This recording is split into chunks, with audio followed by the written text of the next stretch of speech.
আপনি কি একজন ইলেকট্রিশিয়ান? তাহলে ভিডিওটা আপনার জন্য। আমি মনিরুজ্জামান, ইলেকট্রিক্যাল এডুকেশনাল স্কুলের পক্ষ থেকে সবাইকে স্বাগতম। তো আজকে যে বিষয় নিয়ে কথা বলবো, চলেন মনিটরে দেখি। আজকে যে বিষয় নিয়ে কথা বলবো, সার্কিট ব্রেকার ও ফিউজের মধ্যে পার্থক্য কি। আমি জানি অনেক ভাই সার্কিট ব্রেকার এবং ফিউজের মধ্যে পার্থক্য বলতে পারবে না। যদি আমি প্রশ্ন করি যে আপনি কি আদৌ জানেন ফিউজ কোথায় ব্যবহার করছেন, পারবেন না। তবে দুইটাই সেম প্রোডাক্টের মতোই কাজ করে।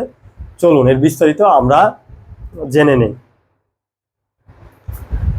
আমরা দেখতে পাচ্ছি মনিটরে যে আসলে কি লেখা আছে, সার্কিট ব্রেকার। আমাদের আজকের কন্টেন্টটা কিন্তু ছিল সার্কিট ব্রেকার ও ফিউজের মধ্যে পার্থক্য। তো এবং আমরা যদি শুরু করি সার্কিট ব্রেকার এবং ফিউজের মধ্যে পার্থক্যগুলো শুরু করি। তো সার্কিট ব্রেকার ইলেকট্রোম্যাগনেটিজম ও সুইচিং মূলনীতি কাজ করে। একটা সার্কিট ব্রেকার কিভাবে কাজ করে এটা দেখলেন। এবং ফিউজ কিভাবে কাজ করে, ফিউজের মধ্য দিয়ে বিদ্যুৎ প্রবাহের ফলে তাপ উৎপন্ন হয়, অতিরিক্ত তাপে তার গলে সংযোগ বিচ্ছিন্ন হয়। তার মানে আমরা কি বুঝলাম, যে ইলেকট্রোম্যাগনেটিজম এর মতো কাজ করে হচ্ছে সার্কিট ব্রেকার, এবং ফিউজ কাজ করে হচ্ছে তার একটা কয়েলের মতো তার পুড়ে গেলে অতিরিক্ত তাপের ফলে তারটা যদি গলে যায় বা পুড়ে যায়, সেক্ষেত্রে হচ্ছে ফিউজটা কাজ করে। নেক্সট আমাদের কি আছে, সার্কিট ব্রেকারের ভিতর দিয়ে অতিরিক্ত কারেন্ট প্রবাহিত হলে ট্রিপ করে, কিন্তু ব্রেকার নষ্ট হয় না, আবার ব্যবহার করা যায়। ফিউজের ভিতর দিয়ে অতিরিক্ত কারেন্ট প্রবাহিত হলে এর ভিতরে তার গলে যায়, অর্থাৎ ফিউজটি নষ্ট হয়ে যায়, ফলে আবার ব্যবহার করা যায় না। হয় অতিরিক্ত কারেন্ট প্রবাহিত হওয়ার কারণে সার্কিট ব্রেকার ট্রিপ করে, কিন্তু এটা নষ্ট হয় না, এটা আবার ব্যবহার করা যায়। কিন্তু ফিউজ ব্যবহার করা যায় না। অতিরিক্ত কারেন্ট প্রবাহিত হলে ফিউজটি গলে কেটে যায় বা পুড়ে যায়, সেক্ষেত্রে হচ্ছে এটা আবার ব্যবহার করা যায় না। সার্কিট ব্রেকার একসাথে অক্সিলারি কন্ট্যাক্ট থাকে এবং ফিউজে অক্সিলারি কন্ট্যাক্ট থাকে না। অক্সিলারি বলতে আমরা কি বুঝি, একটা সাহায্যকারী কন্ট্যাক্ট। একটা অক্সিলারি কন্ট্যাক্ট থাকে হচ্ছে সার্কিট ব্রেকারে, ফিউজে থাকে না।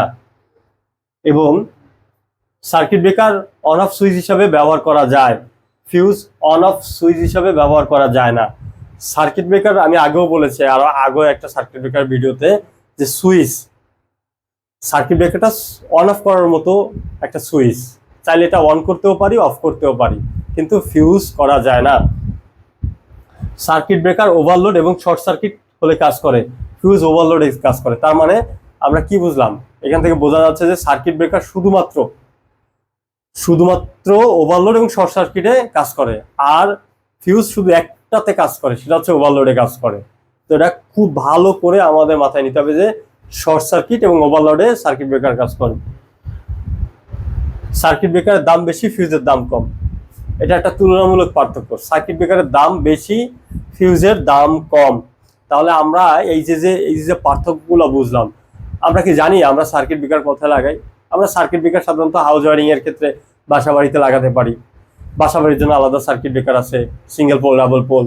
ইন্ডাস্ট্রিয়ালের জন্য ত্রিপোলের সার্কিট আছে, 4 পোলের সার্কিট ব্রেকার থাকে। পাওয়ার পয়েন্টের জন্য আরও থাকতে পারে, আরও আছে।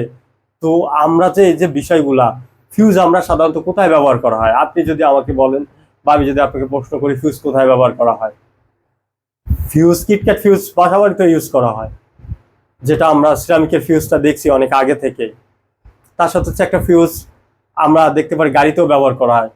ফিউজ আমাদের ওই যে ল্যাপটপের যে 3 পিন সকেটের ভিতরেও ব্যবহার করা হয়। ফিউজের ব্যবহার অনেক বেশি, যা আমাদের ধারণা কম ফিউজ সম্পর্কে, কিন্তু সার্কিট ব্রেকার সম্পর্কে আমাদের ধারণা বেশি। ফিউজ খুবই কার্যকর বেশি আমার কাছে মনে হয়। আপনাদের মতামত দিবেন যে আপনাদের কাছে কোনটা ভালো লাগে, ফিউজ ভালো লাগে নাকি সার্কিট ব্রেকার ভালো লাগে। এই বলে শেষ করছি। আসসালামু আলাইকুম।